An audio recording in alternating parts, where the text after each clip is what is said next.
नमस्कार, बहुत स्वागत आपका। मैं हूं आपके साथ मनोरा सक्सेना। कौन होगा मुंबई का मेयर? शिंदे गुट के दावा ठोकने से बीजेपी की मुश्किलें बढ़ गई हैं। मातोश्री में नव निर्वाचित पार्षदों को संबोधित करते हुए उद्धव ने कहा कि बीजेपी कागजों पर शिवसेना को खत्म करने का दावा कर सकती है, लेकिन जमीन पर ऐसा नहीं कर पाई।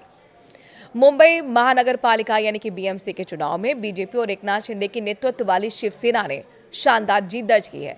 227 सीटों वाले सदन में इस गठबंधन को स्पष्ट बहुमत मिल चुका है। लेकिन मुंबई का मेयर कौन होगा, इस पर अभी भी सस्पेंस बना हुआ है। तो वहीं बीजेपी एकनाथ शिंदे गुट के अलावा विपक्ष भी अपनी तैयारी में जुट गया है। शिवसेना यूबीटी ने भी कहा है कि उनका भी मेयर हो सकता है।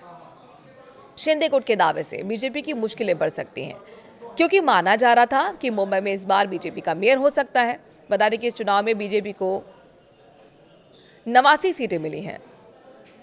शिंदे गुट की शिवसेना को 29 सीटें, जबकि शिवसेना उद्धव बाला साहेब ठाकरे की जो 65 सीटों के साथ ही दूसरी सबसे बड़ी पार्टी बनकर उभर पाई।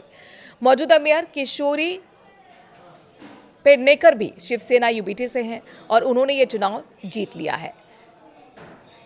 मेयर चुनाव पर शिवसेना यूबीटी का रुख क्या है, चलिए बताते हैं। मेयर पद को लेकर जारी खींचतान के बीच शिवसेना यूबीटी प्रमुख उद्धव ठाकरे ने डिप्टी सीएम एकनाथ शिंदे और बीजेपी पर तीखा हमला बोला है। मातोश्री में नवनिर्वाचित पार्षदों को संबोधित करते हुए उद्धव ने कहा कि बीजेपी कागजों पर शिवसेना को खत्म करने का दावा कर सकती है, लेकिन जमीन पर ऐसा नहीं कर पाई।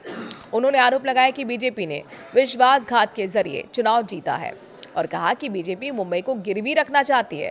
मराठे मानस इस गुनाह को माफ नहीं करेगा। शिवसेना यूबीटी का मेयर बनना हमारा सपना है और ईश्वर की कृपा से ये जरूर होगा। वहीं उद्धव ठाकरे ने यह भी चेतावनी दी कि जो पार्षद एक बार दल बदल कर चुके हैं वो दोबारा भी ऐसा कर सकते हैं। उनका दावा था कि शिंदे गुट से चुने गए कई पार्षद पहले शिवसेना यूबीटी में थे और बीजेपी मेयर पद हासिल करने के लिए तोड़फोड़ कर सकती है। 2.5 साल के मेयर पद की मांग यहां पर निकलकर सामने आई है। इस बीच शनिवार को शिंदे गुट की शिवसेना ने अपने नवनिर्वाचित पार्षदों को मुंबई के एक लग्जरी होटल में ठहरा दिया, जिससे राजनीतिक सरगर्मी और तेज हो गई। पार्टी नेताओं ने इसे चुनाव के बाद रिफ्रेशमेंट और ओरिएंटेशन बताया। डिप्टी सीएम एकनाथ शिंदे ने पार्षदों को अभिनंदन किया। पार्षद अमेय घोले ने के मुताबिक शिंदे उन्हें मुंबई के विकास घोषणा पत्र के अमल और अगले 5 साल के रोड मैप पर मार्गदर्शन देंगे। शिंदे गुट के नेताओं का कहना है कि सत्ता साझेदारी के तहत वो पहले 2.5 साल का मेयर पद मांगेंगे। उनका तर्क है कि बीजेपी अकेले मेयर बनाने की स्थिति में नहीं है और इसीलिए पद साझा ही करना होगा। इसके साथ ही स्टैंडिंग कमेटी चेयरमैन समेत अहम समितियों में अनुपातिक हिस्सेदारी की भी मांग की गई है।